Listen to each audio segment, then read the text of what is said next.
Guys, మనం బుచ్చిరెడ్డిపాళెంలో జరిగిన kabaddi premier league season 2 గురించి మనం మాట్లాడుకోవాలి.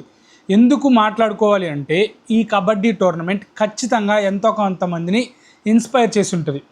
ఏంటి ఇన్స్పైర్ చేసి ఉంటుంది, ఏదో పెద్ద మాటలు మాట్లాడుతున్నారు అని మీరు అనుకుంటే, ఎందుకు ఈ మాట నేను అంటున్నాను అంటే, ఇన్స్పైర్ అనే మాట, బుచ్చిరెడ్డిపాళెం అనేది ఒక మండల స్థాయిలో ఒక అద్భుతంగా ఒక కబడ్డీ టోర్నమెంట్ జరిగితే అది ఆడిన ప్లేయర్సే కాదు, దాన్ని చూడడానికి వచ్చిన యంగ్ జనరేషన్, ఆ చుట్టుపక్కల స్కూల్స్ నుంచి అందరూ వచ్చి చూశారనమాట. ఆ టోర్నమెంట్ మొత్తం చిన్నపిల్లలు, వాళ్ళకి ఖచ్చితంగా వాళ్ళలో ఒకరికో ఇద్దరికో అయినా నేను ఒక కబడ్డీ ప్లేయర్ అవ్వాలి, సో మన అన్న వాళ్ళు కబడ్డీ చాలా అద్భుతంగా ఆడారు, సో అది చూసి వాళ్ళు ఖచ్చితంగా ఇన్స్పైర్ అవుతారు.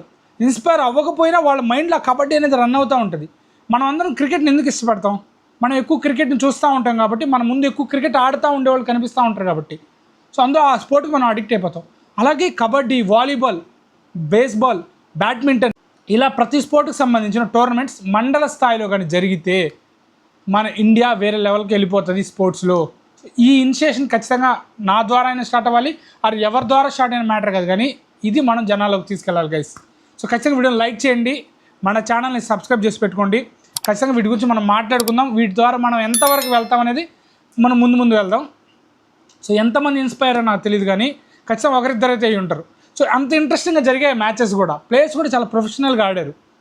ఇంతకీ మీరు ఏ మండలం నుంచి ఈ వీడియో చూస్తున్నారు అనేది కింద కామెంట్ సెక్షన్లో కామెంట్ చేయండి. అది బుచ్చిరెడ్డిపాళెం మండలం కావచ్చు, సంగం మండలం కావచ్చు, అది ఏ డిస్టిక్లో ఏ మండలం అయినా పర్లేదు, మీ మండలం పేరు కామెంట్ చేయండి. అక్కడ టోర్నమెంట్స్ జరుగుతున్నాయా లేదా అనేది కూడా మీకు వీలైతే చెప్పండి. ఇక Buchireddypalem kabaddi premier league season 2 గురించి మనం మాట్లాడుకుంటే ముందు ఆర్గనైజర్స్ గురించి మాట్లాడుకోవాలి. సుధీర్ అని ఒక అబ్బాయి కెప్టెన్ బుచ్చిరెడ్డిపాళెం టీంకి. ఆ కెప్టెన్ ఆర్గనైజ్ చేశాను అని చెప్పి నాకు మెసేజ్ చేశాడు. నేను షాక్ అయ్యా, ఏంటి ఒక ప్లేయర్ ఆర్గనైజ్ చేసుకున్నాడు ఏంటి అని. తర్వాత నేను ఆలోచిస్తే కరెక్టే కదా ఇది. ఇప్పుడు తనలో ఆట ఉంది, తన ఆట నలుగురికి తెలియాలి, సో తన టాలెంట్ నలుగురికి తెలియాలంటే ఒక టోర్నమెంట్ కండక్ట్ చేసుకోవాలి, అక్కడ తను ప్రూవ్ చేసుకోవాలి. అదే చేశాడు అతను, చాలా బాగా ఆడాడు కూడా. ఇన్ఫ్యాక్ట్ నాకు ఆ టోర్నమెంట్ కంప్లీట్ అయ్యాక ఆ ప్లేయర్ గురించే తెలుసు, కానీ తన పేరు కూడా నాకు తెలియదు. బుచ్చి మండలంలో ఒక ప్లేయర్ గురించి నాకు తెలియదా అనిపించింది. అలాగే రాంబాబు అనే ప్లేయర్ కూడా రీసెంట్గా చూశాను తన ఆట, అక్కడే అదే టోర్నమెంట్లో గుమ్మల తిప్పుకు సంబంధించి. అలాగే నవీన్, యాకూబ్ ముదివర్తి టీం నుంచి, శ్రీను కావల్ టీం నుంచి, ప్రశాంత్ బుచ్చి నుంచి, అంటే ఇంకా చాలా పేర్లు ఉన్నాయి. వాళ్ళందరూ నా జెర్సీ నెంబర్లుగా, వాళ్ళ పర్సన్స్గా, వాళ్ళ ఆట మాత్రం నేను చూసాను. వాళ్ళ నేమ్స్ నా దాకా రాలేదు, నేను అంత తెలియదు names. But me favourite player ఎవరైనా ఉంటే కామెంట్లో తెలియజేయండి, వాళ్ళతో మనం డిస్కషన్ పెడదాం. అసలు కబడ్డీకి ఎలా ఉంటుంది నెక్స్ట్, కబడ్డీ ఒక ప్లేయర్ కావాలంటే ఏం కావాలి, సో ప్రో కబడ్డీ వాళ్ళకు వీళ్ళు వెళ్ళగలుగుతున్నారా లేదా, కొంతమంది వీళ్ళు నేషనల్స్ దాకా వెళ్ళిన ప్లేయర్స్ కూడా ఉన్నారంట, అది ఎవరనేది కూడా నాకు తెలియదు. ఇవన్నీ కూడా మనం కనుక్కుందాం. ఒక పాడ్కాస్ట్, దానికి ఏదో పేరు పెట్టుకుని దాని గురించి ఒక మాట్లాడుకుందాం. ఇక ఆర్గనైజేషన్ విషయానికి వచ్చేస్తే తను చేసిన చాలా మంచి ఇనిషియేషన్ అని చెప్పుకోవచ్చు. ఇక్కడ ఆర్గనైజేషన్లో పాజిటివ్స్ ఏంటంటే, వాళ్ళు చేశారు టోర్నమెంట్, ప్రతి ఒక్కరిని కూడా కోర్టు దగ్గరికి అలౌ చేశారు వాళ్ళు. సో ఓన్లీ అఫీషియల్స్ వరకే ముందుండాలి, కొంచెం స్పాన్సర్ చేసిన వాళ్ళ వరకే ముందుండాలి, మిగతా వాళ్ళు వెనకాల ఉండాలి అనుకుంటే అందరిని అలౌ చేశారు. అది చాలా మంచి విషయం.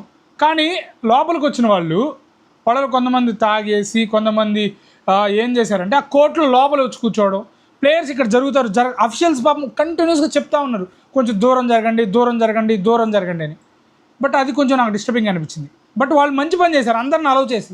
కానీ అలౌ చేసినప్పుడు లోపలికి వచ్చిన వాళ్ళు కొంచెం ఉండాలి కదా, బట్ అది మిస్ అయింది అక్కడ. బట్ నెక్స్ట్ టోర్నమెంట్కి అది మార్చుకోవాలి. కొంచెం ఎవరైనా అలా ఉంటే కొంచెం దూరం పెట్టుకుంటేనే బెటర్. ఎందుకంటే లోపలికి వచ్చినప్పుడు ఆ ప్లేయర్స్ ఆల్రెడీ కబడ్డీ అంటే ఫిజికల్ కాంటాక్ట్స్ అవుతుంటాయి, వేరే లెవెల్లో వాగ్వాదాలు జరుగుతూ ఉంటాయి. అప్పుడు బయట వాళ్ళు కూడా ఇన్వాల్వ్ అయితే గొడవలు జరుగుతాయి. యాక్చువల్గా గొడవలు కూడా జరిగాయి టోర్నమెంట్లో. ఎందుకంటే అంత బాగా జరిగిన టోర్నమెంట్లో అలాంటివి జరగకుండా ఉండాలంటే నెక్స్ట్ టైం ఆ చర్యలు తీసుకోవాలి, దాని తగ్గట్టు అది మాట్లాడుకోవాలి. నెక్స్ట్ టైం నేను సుధీర్తో కూడా ఖచ్చితంగా మాట్లాడతాను దీని గురించి, ఇట్లాంటివి జరగకుండా. బట్ యాజ్ ఏ ప్లేయర్గా మటుకు తనైతే వేరే లెవెల్. బట్ తనే కాదు, ఆ టోర్నమెంట్లో ఆడిన ప్రతి ఒక్కరు కూడా. ఇక ఆర్గనైజేషన్లో ఇంకేదైనా మీరు ఆర్గనైజేషన్కి అక్కడికి వచ్చి చూస్తుంటే మీరు ఏదైనా ఉంటే కూడా చెప్పండి కింద కామెంట్ సెక్షన్లో. ఇక 4 టీమ్స్ గురించి మనం మాట్లాడుకుందాం. యాక్చువల్గా చాలా టీమ్స్ పార్టిసిపేట్ చేశాయి.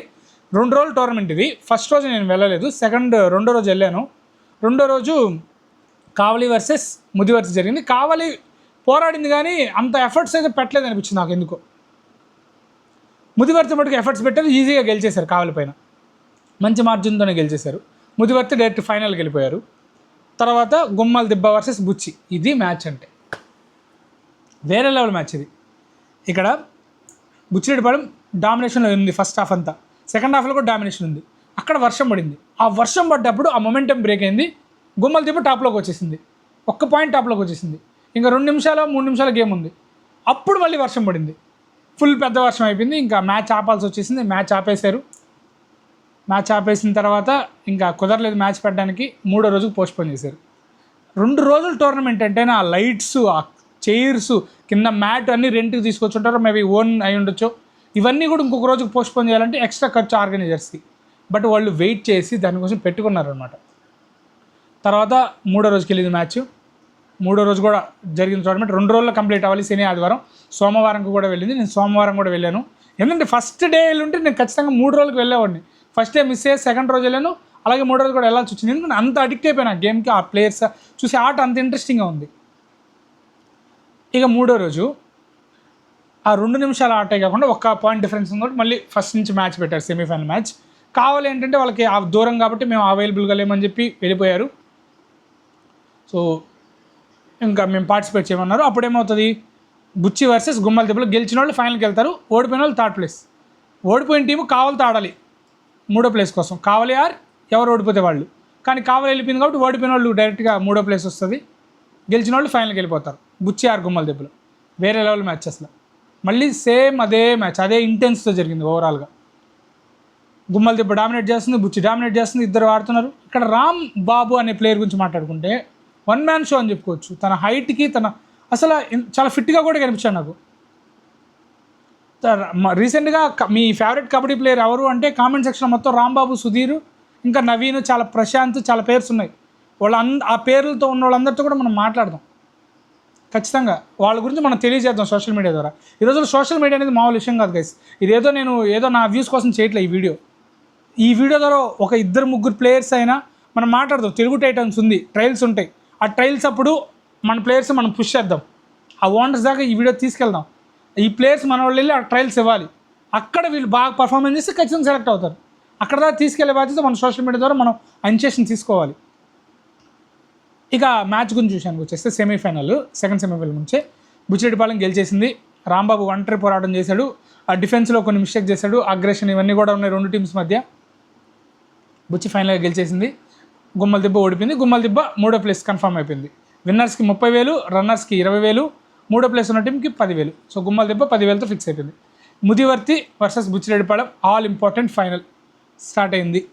నేను ఒకటే కోరుకున్నా, ఇంట్రెస్టింగ్ మ్యాచ్ ఉండాలి. బుచ్చి గెలిచినా పర్లేదు, ముదివర్తి గెలిచినా పర్లేదు అనుకున్నా.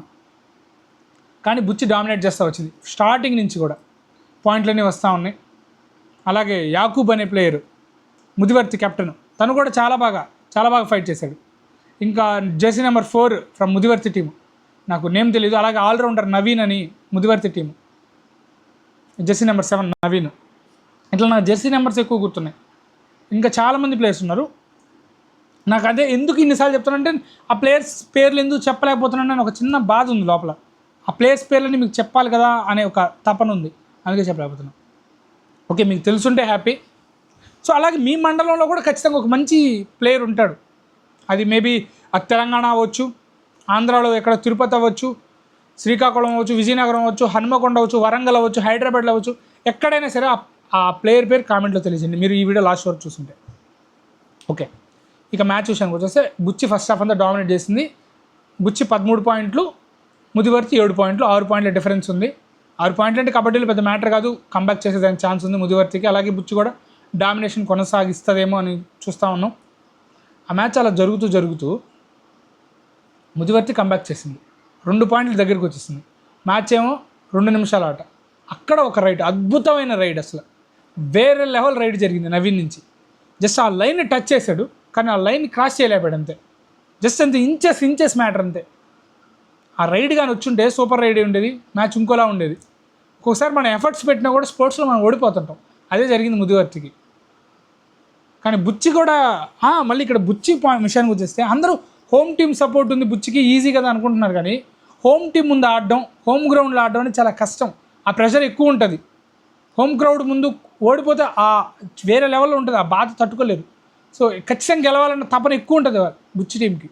సో హోమ్ గ్రౌండ్ ముందు ఆడడం అనేది చాలా కష్టమైంది కదా, ఎక్కువ ప్రెషర్ ఉంటుంది వాళ్ళ మీద కూడా. సో అలా మ్యాచ్ మొత్తానికి సాగింది. 2 పాయింట్ల డిఫరెన్స్తో బుచ్చిరెడ్డిపాళెం గెలిచింది, విన్నర్స్గా నిలిచారు. సీజన్ 1 కూడా వాళ్ళే గెలిచారంట. నేను సీజన్ 1 నాకు తెలియదు ఎప్పుడు జరిగింది ఏంటనేది కూడా నేను కనుక్కుంటే తెలిసింది బుచ్చిరెడ్డిపాళెం గెలిచిందని. రన్నర్స్ ఎవరనేది కూడా నాకు తెలియదు, మీరు ఇన్ఫ్యాక్ట్ మీకు తెలుసుంటే కామెంట్ చేయండి. బుచ్చిరెడ్డిపాళెం గెలిచింది, గుమ్మల దిబ్బ 3rd place, Mudivarthi 2nd place. అక్కడ చిన్న మధ్యలో ఒక ఇష్యూస్ అయ్యి గొడవలు జరిగాయి, పోలీసు వాళ్ళు రావడం జరిగింది. ఆ గొడవ అనేది నేను ఎక్స్పెక్ట్ చేసాను, ఎందుకంటే కబడ్డీ ఫిజికల్ కాంటాక్ట్స్ జరుగుతూ ఉన్నాయి. బట్ పోలీసు వారు రాబట్టి అంతా కొంచెం సద్దుమణిగింది. ప్లేయర్స్ కూడా ముదివర్తి, గుమ్మల దిబ్బ, బుచ్చి వీళ్ళందరూ కూడా ముందు నుంచి ఆడుతూ ఉంటారంట టోర్నమెంట్స్ అన్నీ కూడా కలిసి.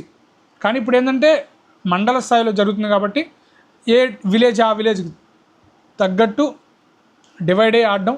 కానీ ఎప్పుడైనా ఆపోనెంట్, నేను మా బ్రదర్తో ఆడినా కూడా అగ్రెషన్ ఉంటుంది, ఆ కోపాలు ఉంటాయి. క్రికెట్లోనే ఇంకా కబడ్డీ అంటే ఇంకా వేరే లెవెల్లో ఉంటుంది. సో అలా జరిగింది నా టోర్నమెంట్. కానీ వాళ్ళందరూ మళ్ళీ తర్వాత కలిసిపోవడం కూడా జరిగింది. సో మళ్ళీ నెక్స్ట్ ఈ సీజన్ కబడ్డీకి సంబంధించిన సీజన్ 3 కూడా నెక్స్ట్ ఇయర్ లేక ఇయర్ ఎండ్లో జరగాలని కోరుకుందాం.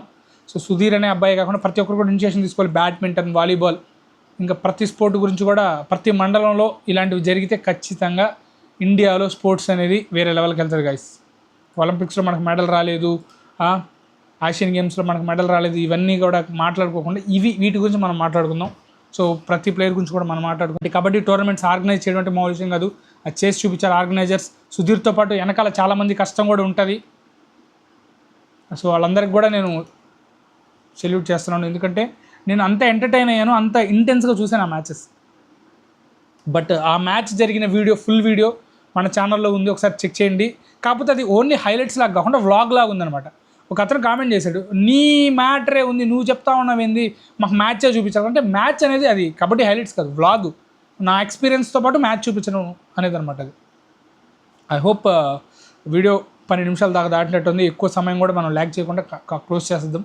వీడియోని లైక్ చేయండి, ఛానల్ని సబ్స్క్రైబ్ చేసుకోండి. ఖచ్చితంగా ఈ వీడియోని షేర్ చేసే ప్రయత్నం చేయండి మీ ఫ్రెండ్స్ అండ్ ఫ్యామిలీకి. ప్రతి కబడ్డీ లవర్కి, ప్రతి స్పోర్ట్స్ లవర్కి షేర్ చేయండి. సో ప్రతి స్పోర్ట్ని కూడా మనం ముందుకు తీసుకెళ్దాం. సో మరొక మంచి వీడియోతో మళ్ళీ కలుద్దాం. అంతవరకు ఉంటాను, బాయ్, థ్యాంక్స్.